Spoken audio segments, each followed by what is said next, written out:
There's two key things that will stop you from scaling. There's two, so one is accountability. Now, accountability means answerable to or will happen because of them.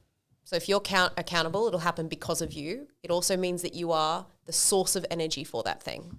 So if I make you my sales manager, if you're truly accountable, you'll be the source of energy for that thing. I don't need to instigate any effort whatsoever, and I know that it will get done and you will execute and achieve whatever we set out, right?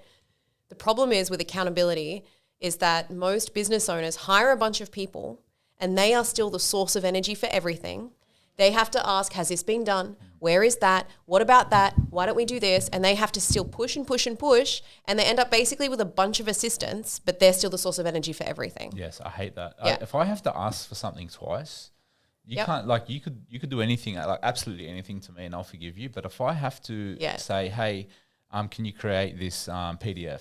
Yeah. And then I remember in 2 weeks you haven't done it, and I have to come up to you and ask you for it again. It's very offensive to me. Oh, it drives business owners again. Nuts. Yeah, this stuff is like, why don't you just do what I freaking ask you to do, right?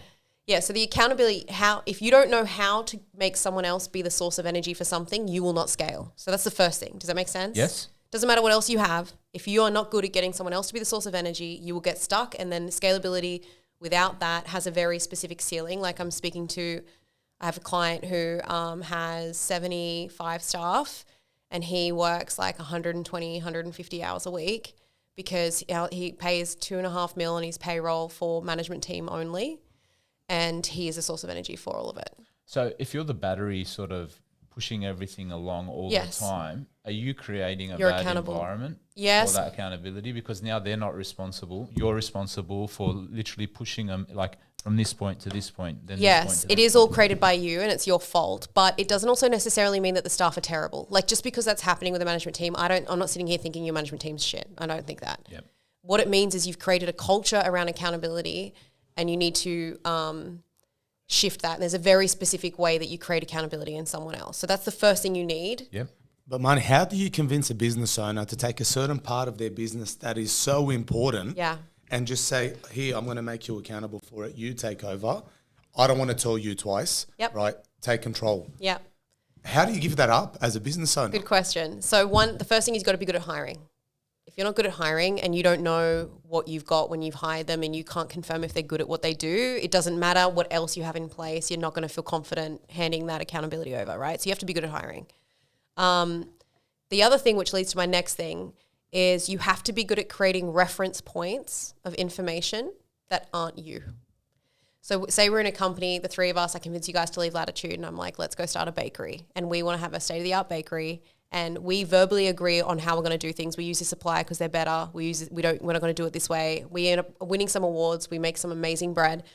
We're making heaps of money. We think, fuck, this is easy. Let's go make another one down in Melbourne.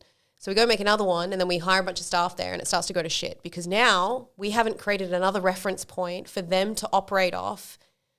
So they're going to go to us. That's right. Common story. So the best reference point that you can use is policy. Now, policy is a very misunderstood subject. People think policy is a rule or regulation. It is not. Like, scrap that definition out of your head. People think policy like kill me. And most policy is at Latitude, read this, and then say I'm onboarding you and I'm at Latitude, read this. Okay, but that's not really how we do it. Like, you just read that and sign that off, and that you're never going to read that ever again. Let's go. This is how we actually do things. So there's often a disconnect between policy and how a business actually runs. So my definition of policy is a documented, successful way to do something that solves yesterday's issues and prevents tomorrow's troubles. Very specific. So that means the person writing the policy better be the most high-performing person. They know exactly how to do it. They've done it before. Yep. And you've codified it in a way that is either solving something that went wrong yesterday or preventing an issue for the future. Now, if you codified the top successful actions for each role in your business, you are really great at hiring, and then you're really good at making someone else accountable for something, which is a management skill. That's a management skill, by the way. Those three things you can scale effortlessly. Now, this is the best way to scale in an organized way. This is not how most people scale. How most people scale, which is like 99% of companies I come across, is they hire a bunch of really high performing staff, overpay them, and then they wear the burden for them, and they're the ones overworked, and they're the ones that don't see their family, and they're the ones that can't go on holiday.